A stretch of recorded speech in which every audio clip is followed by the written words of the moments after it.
Le plus grand changement, c'est le niveau d'énergie. Les gens sont extrêmement motivés. Il y a quelques écoles du conseil scolaire qui sont en tête du classement, et celle-ci est l'une d'entre elles. C'est le moment le plus excitant de toute ma carrière. Je suis enchanté. Parfois, je m'arrête et j'écoute les conversations des enseignants à propos des raisons pour lesquelles on fait des choses. Est-ce que c'est ce qu'il y a de mieux pour les élèves ou c'est ce qui nous convient de mieux? Si nous savons ce qui est efficace pour l'apprentissage, comment peut-on intégrer la technologie pour que les élèves soient interreliés pour apprendre les uns des autres et en tout temps? La manière dont je pourrais décrire l'effet ici, c'est comme s'il y avait eu une tempête parfaite. Il y aurait eu une panne de courant momentanée et ensuite on serait revenu au même point.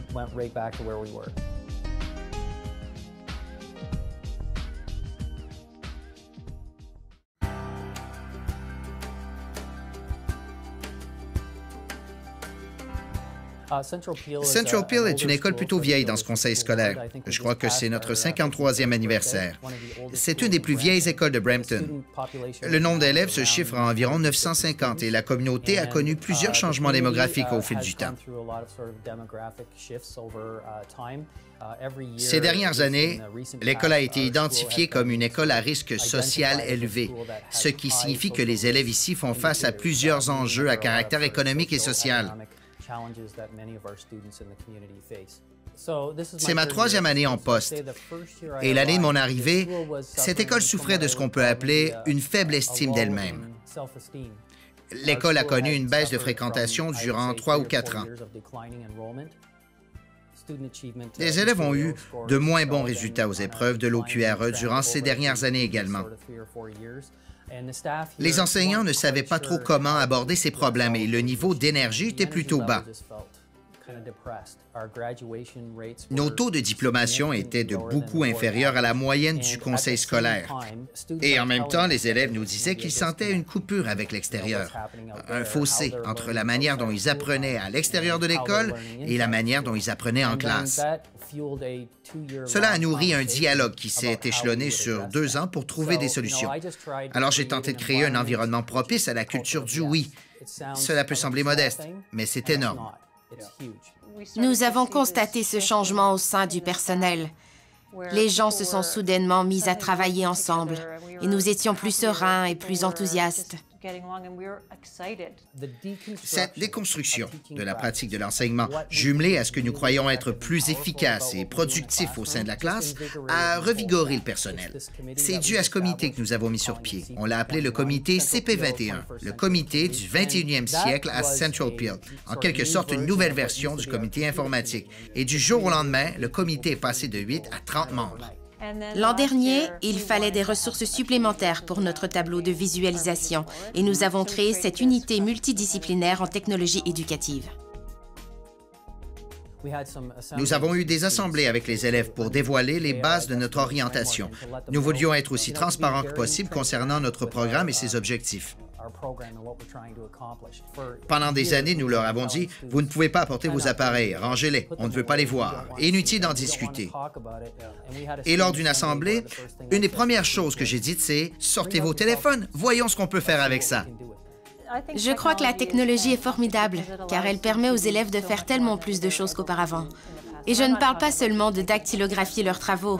Ils peuvent collaborer avec les autres, même avec des étudiants à l'étranger. Ils peuvent créer des choses qu'ils ne pouvaient pas créer avant. Ils ont accès à l'information partout, en tout temps. C'est merveilleux, car ils peuvent faire énormément de choses. J'ai davantage d'options avec les différents types de technologies, avec le vidéoprojecteur. Il y a quelques années, nous utilisions encore des rétroprojecteurs. C'est bien mieux. Avec l'arrivée d'Internet, nous avons le réseau Wi-Fi et cela nous donne accès à tout. Même les manuels scolaires, nous ne les utilisons plus en classe. Nos ressources sont en ligne. Les élèves sont devenus plus autonomes et avec la communauté virtuelle, je crois qu'ils sont plus stimulés. On n'apprend pas que durant la classe. Avant d'aller en classe, vous regardez les vidéos, puis vous arrivez à l'école, vous faites vos travaux et vous pouvez demander de l'aide pour mieux comprendre. Un des effets positifs aussi, c'est l'interaction entre les élèves et les enseignants.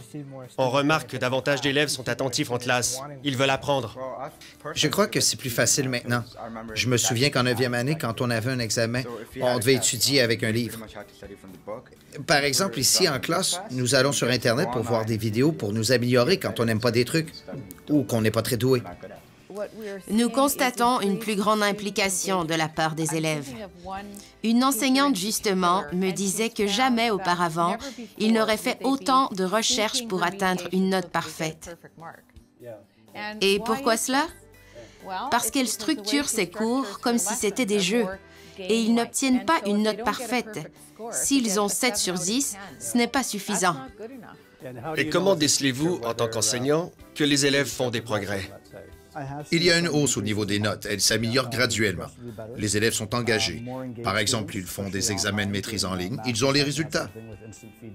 Chaque année, il y a davantage de laboratoires, ce qui indique qu'ils peuvent faire plus et avoir moins de matière.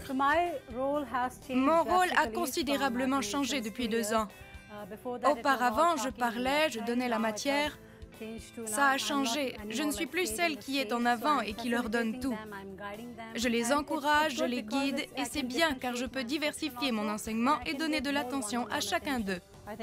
Je crois que je suis là pour donner des outils aux élèves afin qu'ils apprennent à leur propre rythme. Voilà pourquoi j'aime utiliser des vidéos, car ils peuvent arrêter le visionnement, puis reprendre.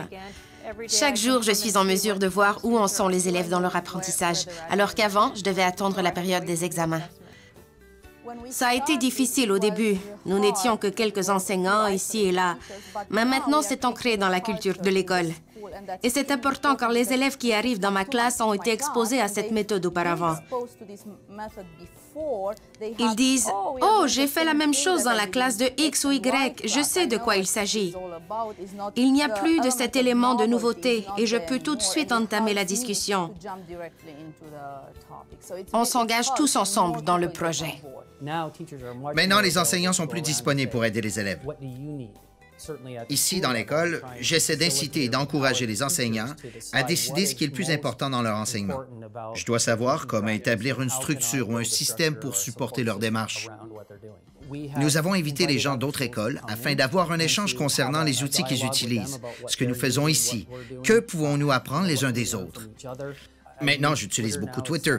En plus de mon compte personnel, l'école a son propre compte Twitter. Ce n'est pas tant pour l'usage du gadget, mais plutôt, suis-je connecté?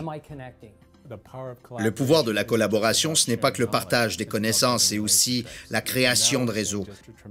Il y a maintenant un nombre considérable de relations professionnelles entre enseignants qui partagent leur expertise. Nous avions l'impression d'être enfermés auparavant. Maintenant, c'est créatif. Nous encourageons cela. Nous demandons aux gens de penser autrement. Et je crois que Lawrence a fait beaucoup pour inclure les employés, pour faire prendre conscience du pouvoir de la technologie. Et quelqu'un qui sort des sentiers battus ne craint pas d'explorer et contribue à faire rayonner l'école. De là où nous étions, le taux de diplomation a déjà augmenté. Les chiffres de 2012 étaient plus élevés que ceux de 2011. Nous allons déjà dans cette direction et pour y contribuer, nous devrons continuer à y croire, car nous savons, nous constatons de la bouche même des élèves qu'ils sont plus impliqués. Ces dernières années, j'ai énormément appris à propos de l'enseignement et de l'apprentissage en discutant avec mes employés. Ce dialogue, qui au départ traitait de la présence des ordinateurs dans l'école, a évolué vers cette immense conversation à propos de ce que l'enseignement et l'apprentissage devraient être. Et ce parcours dans lequel les enseignants se sont engagés a stimulé cette évolution.